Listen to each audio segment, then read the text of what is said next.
Hello and welcome again to Young Generation Presents. I'm your host, Jim Perales. Today we got a returning guest and very nice person, and it's Michelle Vela.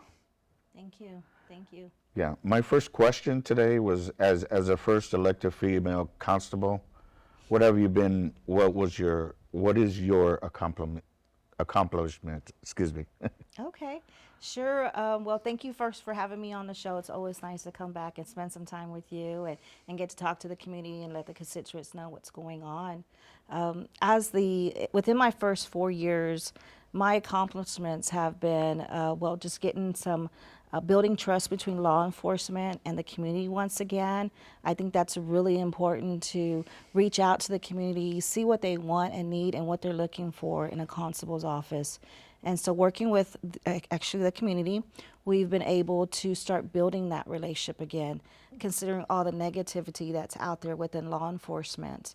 And I think that I want the community to view law enforcement that not every law enforcement officer or elected official has those same characteristics of officers who make wrong choices. So there's still some good guys and good females out there as far as law enforcement. And so Okay. that's been one of them. Also, bringing training to law enforcement within the constable's office. The perspective of constables have been, are they really real officers? And so that was something new coming into this field as an elected constable, because I've been out on the street as a deputy, and I've noticed that a lot of individuals aren't familiar of the duties of a constable.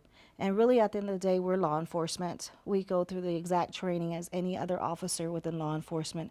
Whether you're a municipality or a constitutional officer, you get the exact same training.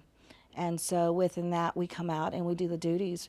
It's up to each elected constable's office to decide what he or she wants to be done within their office. Again, since we are law enforcement under my administration, we go out and we do full law enforcement duties. So we're not a 911 dispatching agency. However, we're proactive, meaning we go out into community, we look, we see, we involve ourselves with the community and see where the needs are. So if, we're down the road and we're in a patrol unit and we get waved down by a community member and there's an issue that arises, we're able to go ahead and get off and do the duties as law enforcement. And that's where the training comes in. And so we're actually a training provider. And with that, we're able to offer training in-house to our law enforcement across the board. And we also open up to other law enforcement agencies or departments to come in and train with us. And so just being in law enforcement, you can never stop training, because you just never know the day and age in society that we're changing every day. We need to be able to interact, able to do the duties and protect our citizens, because the number one priority is safety within our community. Yeah. Okay. What have been your challenges during your term? Sure. During my term, this past 4 years, just being the first female elected constable, that was a challenge in itself for not me so much, but I think for law enforcement individuals in general. And I'm not going to say all male law enforcement, because we have a lot of male law enforcement that support women in elected positions. They go out and they work alongside us. But we have that small portion of individuals that are not wanting to accept new change. Because, we still have the good old boy system still here in Bexar County.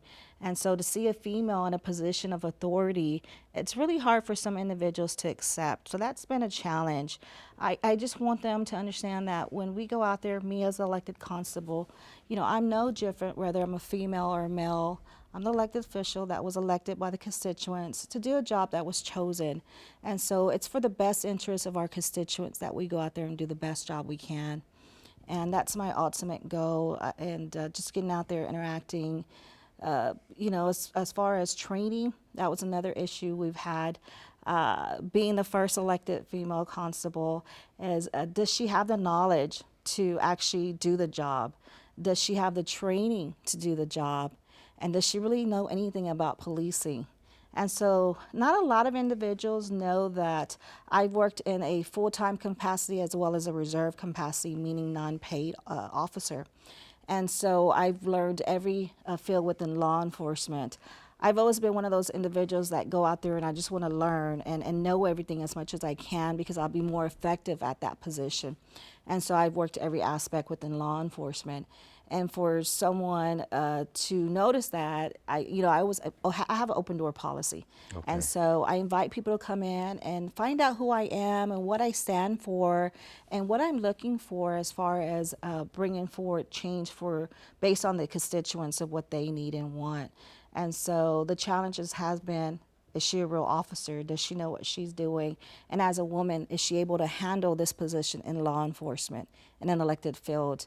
And I'm going to say yes to all the above. I'm no different from anyone else. I, advocate for the community. I believe that all individuals, especially our youth, should have something to look forward to. And that was something also coming into this field that I came in here and I said, you know what, I want the youth and also the females to see that, possibilities can occur and they can happen with hard work and dedication, support of the family, and also support, of just believing in God too, because that takes you a long way too. And if they can see me accomplish this and stand strong, because I have a lot of individuals that are like, they put a lot of challenge before me and they try to shut doors on me. And I just keep busting through the doors. I'm very strong. And yes, I'm a strong advocate. And yes, I'm very vocal. But you have to be in order, to get out there and do the job for the community, especially a woman today in law enforcement. There has been a perspective of women can only achieve so much in law enforcement. And I just don't agree with that. I think that whether you're male or female, anyone should be able to do any kind of position as long as you have integrity, ethics behind that, and the support of your community. Yeah. You mentioned the other side of the door. What does that mean? The other side of the door, well, what I mean by that is that usually there's a voting process that occurs. And I'm not going to go into the different kind of parties, but there's a voting process. And each one of us have been given the right to go and cast our vote for the best individual that we believe that can do that position. And with that comes education, meaning that that's the first step. For example, I got voted into this position. Once I've got voted in, the door's shut, meaning that election time is over. Everybody goes to work. You've been elected in your seat. Time to go to work. But the other side of the door means that I want the community to keep getting involved with me. Don't shut the door after the voting election is over. I want you to come in on the other side of the door with me and see the process of what the elected officials are doing with your vote. Your vote is very important. And so you need to understand what is happening with your vote. Is it being used the way that you want it to be used?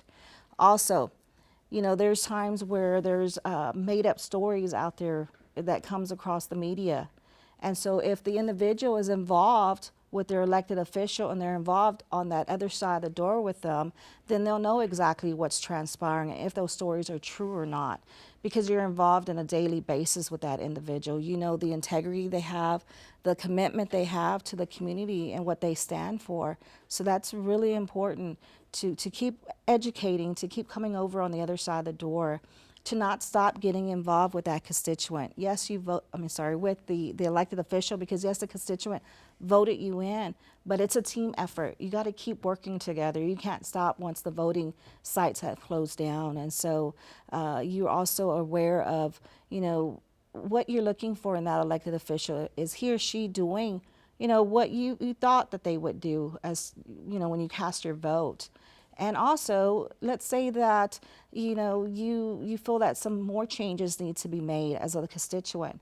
So you should go into the other side of the door, keep opening that door, stay on that other side of the door, and advocate for what your beliefs are. That's something that I'm really strong on, is advocating.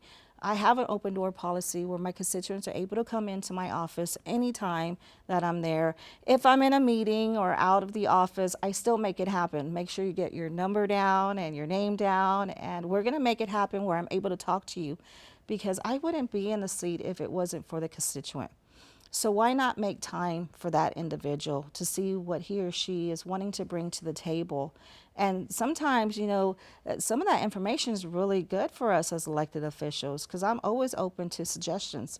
And so if there's something that I can look at to make the office more effective for the constituent, then why not look at that? Why not sit on the drawing table with the constituents and see what we can do as working together? And at the same time, I'm going to go back to building trust between the community and law enforcement, because now you have that working relationship among each other to keep going forward. And so, yes, the other side of the door is very important. Educate, know how your vote's being used, stay in contact with your elected official, and yes, let them know what he or she is doing wrong, what he or she can do right, what he or she can take suggestions and so forth. So all of that's very important. And I always have an open mind to that, because negativity, I like to turn it also into a positive. And so, I've in this office, in the past 4 years, I've had some negativity put a lot on me. And I think because it was just a challenge being a female. Not so much that, I can't handle the job, because that's been proven. If you look at the actual productivity of the office is running great. There's no issues with the office. I have a great administration now, currently, that works alongside me. I have some very good officers, deputies, should I say, within our office that we personally have screened, gone through, looked at.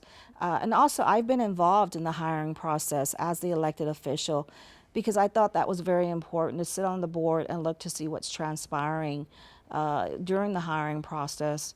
And because I'm the first line to my constituents, I know what they're looking for.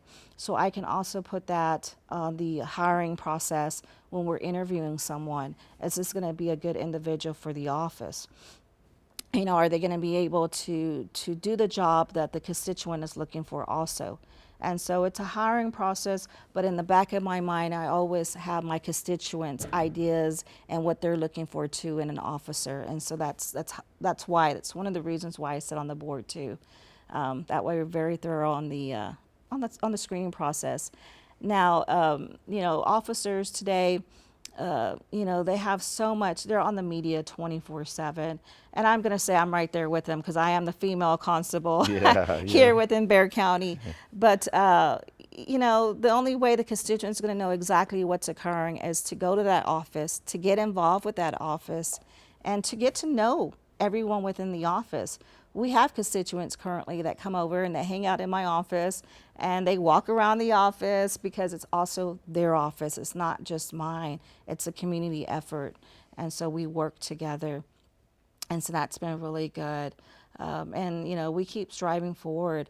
The other thing I kind of wanted to mention also is just going back, looking, I know you mentioned some challenges. One of the things I didn't talk about was that in challenges, we have working with other elected offices, from the good old boy system, meaning that these individuals have been, I hate to say the word, but it is true, the career politician.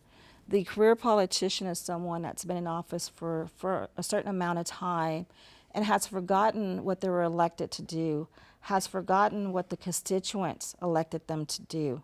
And so when you have someone like me, first year term, comes in and challenges that, it's like, whoa, wait a minute. Either you're part of the other side of the door and shut that door and stay with us, or you're going to be yourself and keep that door open and bring your constituents on the other side of the door with you. Wow. I decided to keep that door open and bring all my constituents with me on the other side of the door. And so I challenge a lot of elected officials. I challenge, of course, the commissioners within Bexar County and of course, the district attorney's office, because I believe that, you have to not only be a strong advocate, a strong leader, but you also have to have ethics and integrity and follow the law. And so I've held officers in the past accountable for actually breaking the law. And doing that as a female, as an elected constable, was like, wow, what are you doing? Well, I'm doing what my constituents asked me to do. They asked me to hold officers accountable when breaking the law, and that's exactly what I've done. And so the challenge has been within the district attorney's office is, wow, our beliefs are this, our beliefs are that. My answer to that is, I don't believe in your beliefs. I believe in the law and upholding the law. And the law says if you break a law, then you must be held accountable for it. And so I've had some repercussions because of that. from this office, where we've had actually kind of been cut off from the district attorney's office and not had the support from them right now. And considering that we're law enforcement, we have criminal cases that we have to go and put in the district attorney's office, and everything's been at a stop. And so it's interfering with duties as an elected official, on my behalf and as a law enforcement officer. And so what do you say to that? My stance is that I'm not going to stop advocating. I'm not going to stop following the law, and I'm going to keep going forward. And I'm going to open that door, and I'm going to keep that door open. And I'm not going to shut the door, and I'm going to, welcome all the constituents to keep coming on the other side with me. So I want them to see the challenges that I'm going through, and that's not exactly what's being portrayed on the media, because a lot of that is made up titles. And it's sad, but if you are not a career politician, then they're going to out you to the other side and make you look as if you're the bad person. And that's something that the constituents are not aware of. And that's why I want to keep that door open, and I want the constituents to come on this side of the door and see that part of the career politicians. And how do we work as a team together to pretty much clean Bexar County up? And that's what needs to be done, because the voters are very important, and they mean a lot to me. The constituents very important to me. And you guys, you're a big part of why we're here. And so let's not forget why we're here as elected officials. Right. Yes. I had a question. Are you going to run for Bexar County Constable or the Sheriff's Department? Alrighty. Well, that's a good question. I'm still undecided. I will say, though, that I believe both offices never stop needing change. And that's continuous throughout, history. However, I love being a constable. I really do. I think that there's a lot of work that still needs to be done within a constable's office. We were the first law enforcement that were around from hundreds of years ago, before the sheriff's office. Wow. And so we were the people's police, and we still are today. And so I hold that true to myself, as getting out there and being the police for our community. In the sheriff's office, the original duties are maintaining the jail, and the jail solely only. And so as time has evolved here in Bexar County, the sheriff's department has been given more duties, as far as going out to the street and patrolling and answering 911 dispatch calls. But originally, that all belonged to the constable's office, and we were the ones that would go out and answer calls and be there for the constituents and so forth. So time has gone by where the constable's office has been shrunk, and the sheriff's office has grown much larger. And so that's another thing. As far as being an advocate, I've come back into Bexar County and said, let's look at what are constables and what are their duties. Yes, they're law enforcement, and they should be recognized as law enforcement. And currently here in Bexar County, we're not recognized as law enforcement. We're recognized within a civilian position.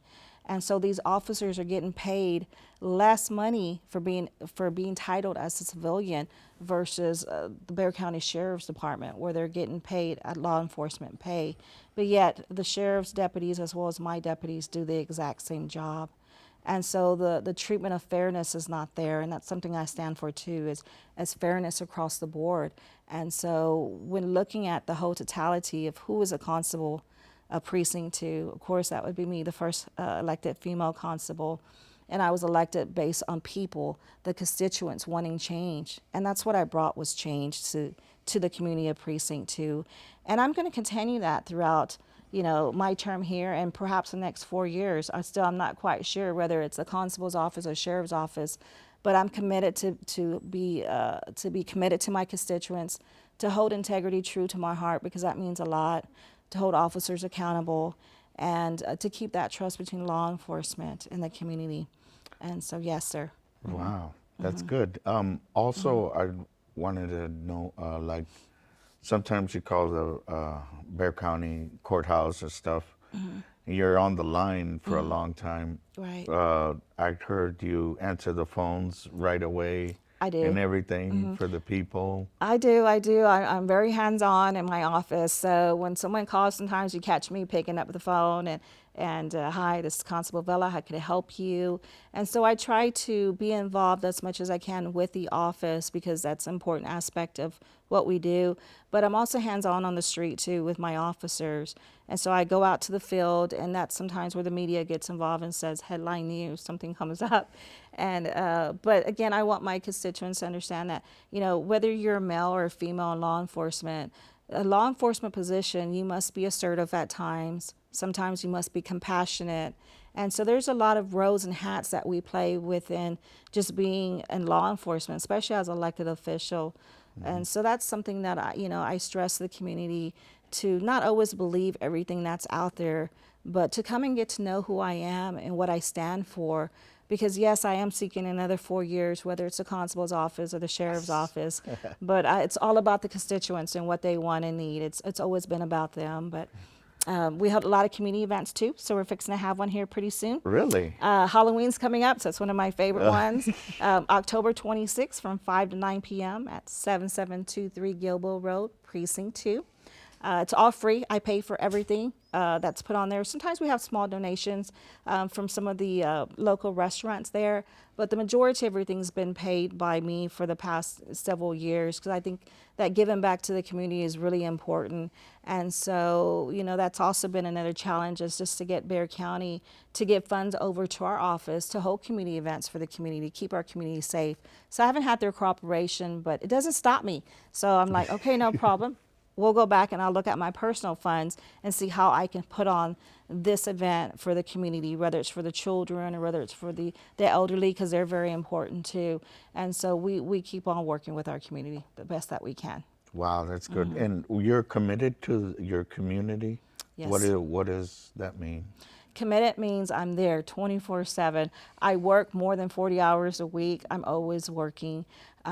So that's just who I am. I love giving back to my community. Originally I came to law enforcement because I love the passion of being in law enforcement. Everybody says that, as law enforcement, you hear a calling, and that is so true. You do. We're the ones that are running towards danger when everybody's running away. But it's just something in us. And with that, I decided to go ahead and take it another step further and become, run for an elected position where the doors would open more and I'm able to even help more. And that's, just working with the community, being committed, looking to see what they want and need, and working together and going forward for another 4 years. I think that there's a lot of stuff that still needs to be, looked at, and in a positive way, though, in a real positive way with our community. Let's see what the community wants and needs. And let's keep that door open, and let's keep that door wide open where the community comes in with me. And let's not shut that door. I want them to come on the other side of the door and stay there with me after election, during the 4-year term, and so forth. So I had a question, like you said something about the seniors. Yes, sir. And that I had a question. Some of the people were asking, are you involved with them, like the Yes. senior centers and stuff like that? Yes, we get involved with them. They're very important to a part of our community. Just getting out there, seeing what they need and want to, and how we can provide safety for them. And so one of the things that we've done too is open up training to the community members. So not only do I host law enforcement training inside house, but we've opened it up to the community involving the elderlies too. So where we're able to go out and discuss how we can provide training and safety. Today we have active shooter, and it's sad, but it's the reality of today's society. So we train our community members, our elderly, of how to handle, the best that we can in that situation. And so, yes, so we do get involved with them a lot. And sometimes, just taking some food out to them, or maybe a fan if it's too hot, or, so yes, there's a lot of involvement with the community members, whether it's from the young age to our older generation, which I like to call wisdom, because you can never get enough wisdom. Yeah. Well, I want to thank you for coming on the show. And Thank you. this is not just for questions that we need to answer, but for the community, because they want to sir. get involved. They want to know what your future is and everything. And I want to thank you for the past couple of years you've been on my show, and everything's been improvement and positive. and you. everything, and God is first and everything. And thank you for coming on the show. Hope to see you next time also, Yes. because that's what this show is about. It's positive, going forward, and doing the right thing for our community I agree. here in San Antonio. I want to Yes. thank Carlos Vela, your husband, for being a nice person and everything, and hope to Thank see you you. on the next show, okay? Thank you. I appreciate it. Thank you. Thank you.